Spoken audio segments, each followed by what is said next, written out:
आज्ञा जगन्नाथ सुना थाली आगुआ खाऊले आम जेजेबाबा आगुरी खाऊले भविष्य काल आस्ते आस्ते धीरे धीरे बंद होगा कौन रिक्स कर सरकार स्तर में कई दायित्व नेले आज्ञा जदि दायित्व नहीं था बहुत आज पर्यंत भी सुना थाली दिह खाई था आ जड़े भी आमर जड़े सेवायत भी जड़े रूपा थाली दान करते कंडुना सी भी आम भी बहु कथा चेष्टा करूँ जे आम भी सुना थाली भी डोनेशन आकार आणबू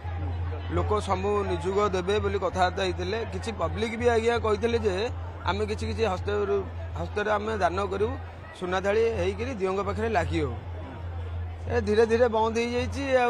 प्रभु को दया खेचुड़ी रंधा होता सहीटा आज्ञा तीन धूपर तो लगे सकाल धूप दीप धूप संध्या धूप से तीन धूपर से भोगटा लगे आ विशेषकर पूजा समय षोल पूजा समय जो विमला माँ पूजा बसती से भोगटा जा थाली ही जाऊला माँ पाखे समर्पण होता से जिनसा आज्ञा धीरे धीरे बंद हो जाए आज्ञा पितल थाली पितल थाली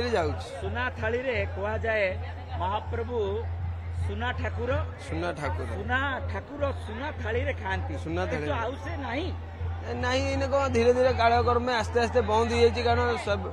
जदि सरकार दायित्व जदि रे दायित्व सीटा को नहीं जाए ताले धीरे धीरे हम कारण सेटा भोग लगे भोग पर आसो आनंद बजार खेचेड़ीटा वितरण हो सारा पर पुणी जीव से दायित्वटा यदि गोटे स्तर आकार हम से भोग सर आसो पुणी अन्य थाली दिए से भोग हम ताल हो जापर बोली आमर आशा निश्चित जदि प्रभु दयारू हम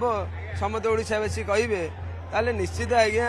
सुना थाली प्रभु भोग खाइला आमको बहुत खुशी लगता आउ गोटे जिनस जो इटा तक आज्ञा भाईला एमआर मठरू सब भंडार तो गणति है सब है सी तो सब प्रभुंर से प्रभु पाखे आइले आम बहुत खुशी हम ओडावासी भी जदि कहे ताले सरकार राजी होकर आणिक भंडार रखिदेवे आहरी भल हाँ बहुत सुरक्षित भी रहता से जिन